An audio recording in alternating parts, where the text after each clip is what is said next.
हमें लोग कहते थे, डराते थे, दबाव में लाते थे इस बात पे कि अगर फौरी तौर पर अदम एतमाद करके आप हुकूमत में ना आए तो फलां आ जाएगा, फलां बैठ जाएगा किसी चेयर पे।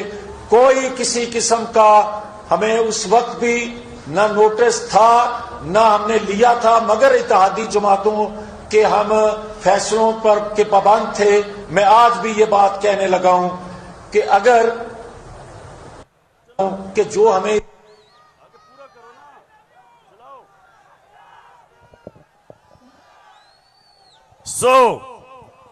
इसलिए ये हुकूमत हमारी गिराना चाहते थे कि इमरान खान एहतसाब ना कर दे।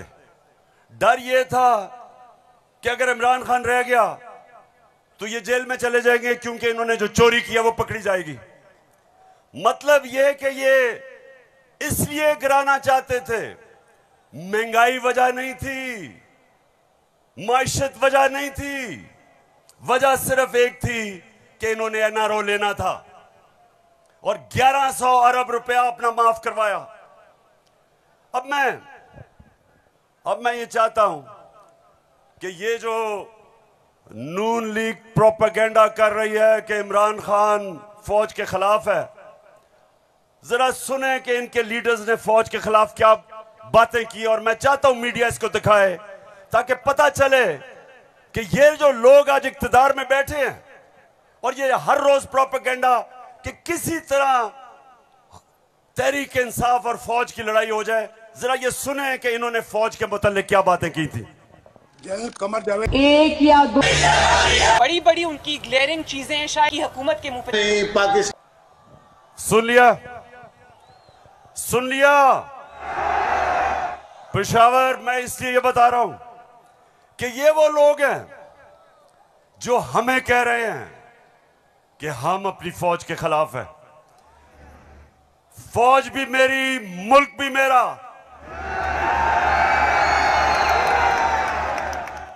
जितने इदारे मजबूत होंगे मुल्क मजबूत होगा, अदलिया मजबूत होगी मुल्क मजबूत होगा, फौज मजबूत होगी, हम आजाद हो सकेंगे। हम अपनी आजादी, हम किसी के सामने झुकेंगे नहीं। कोई मुल्क हमें फतह नहीं करेगा। जिस तरह सारी मुसलमान दुनिया में आज अजाब आया हुआ है, सोमालिया से लेके, लिबिया से लेके, सीरिया से लेके, सारी मुसलमान, अफगानिस्तान में क्या हुआ, यमन में, सारी मुसलमान दुनिया में किस तरह का अजाब आया। और हम वो पाकिस्तान है जो एक मजबूत फौज की वजह से बचे हुए हैं। तो नून लीग वाले ये समझ जाओ कि हम वो लोग हैं जो इस मुल्क के इदारे मजबूत करेंगे।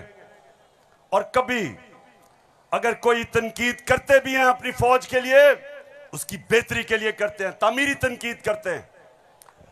अब वो चलाओ।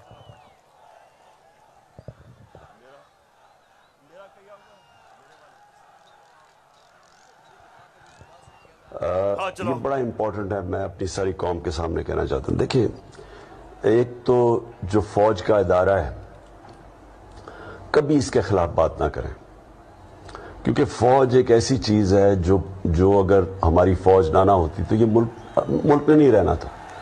इमरान खान से ज्यादा इस मुल्क को जरूरत पाकिस्तानी फौज की है और हमें हमेशा इस इदारे को इसकी मजबूती के लिए हमें बात करनी चाहिए।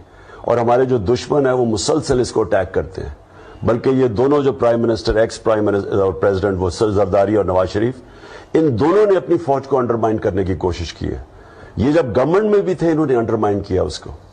इन्होंने गवर्नमेंट में रहते हुए वो डॉन लीग्स क्या थी, डॉन लीग्स वो हिंदुस्तान के साथ कह रहे थे कि जी हमारी फौज की वजह से हम दोस्ती नहीं हो रही। और जो मेमो गेट था वो क्या था, वो अमरीकनों को कह रहा था जरदारी अपने हुसैन हक्कानी के जरिए। जी शुक्रिया। मैं इसलिए आपके सामने ये रख रहा हूं कि ये मैं आज से नहीं कह रहा, ये मैं हमेशा समझता हूं। और आज तो है ही 6 सितंबर। पेशावर, मुझे अभी भी 6 सितंबर याद है। मैं उस वक्त स्कूल में था और मुझे याद है जब के लाहौर के पास हिंदुस्तान की फौज आई और जो वहां जिस तरह की हमारे घरों में बमबारी की आवाज आ रही थी, तो मुझे तो बड़ी अच्छी तरह 6 सितंबर याद है, और मुझे यह भी याद है कि सारी कौम तब खड़ी थी अपनी फौज के साथ। अब दूसरी चीज, मैं ये चाहता हूं कि आप सब देखें कि जुडिशरी के खिलाफ ये नून लीग ने पाकिस्तान की अदलिया के खिलाफ क्या बातें की हैं, जरा ये जरूर देखें, फिर मैं आप अगली बात करता हूं। इस तरह बेंच फिक्सिंग भी एक जुर्म, इस पे भी 100 मोटो।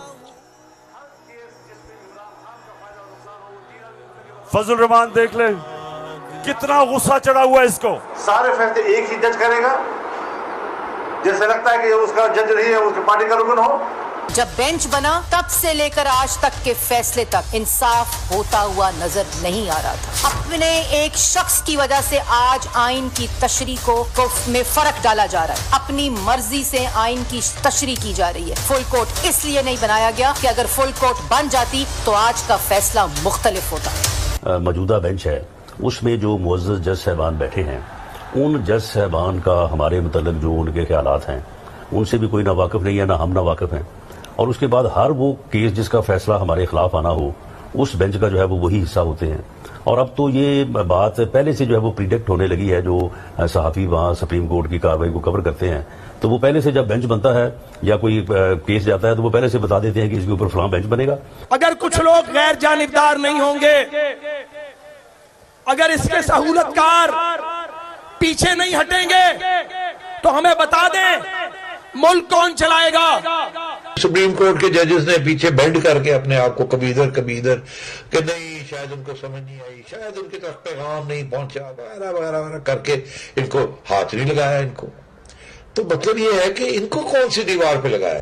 तो जिस तरह मैच फिक्सिंग एक जुर्म है, इस तरह बेंच फिक्सिंग भी एक जुर्म है। जब बेल का फैसला होने वाला होता था, जेल में उस दिन खबर मिलती थी कि 3 हफ्तों के लिए बेंच डिसॉल्व हो गया, नया बेंच, या कोई जज छुट्टी पे चला गया, जाता नहीं था, भेजा जाता। काजी फाइज ईसा साहब के मामले में माई लॉर्डशिप से ये पूछना चाहते हैं कि वो आपके ब्रदर जज थे ना, आपने क्या किया? तो फिर हमारी बात नोट कर लो, हम हर उस अदालत का और उस जज का घेराव करेंगे जो तुम्हारे इस गंदे और घटिया एजेंडे को परवान चढ़ाने के लिए अपोजिशन के खिलाफ जो है इक़दाम करेगा।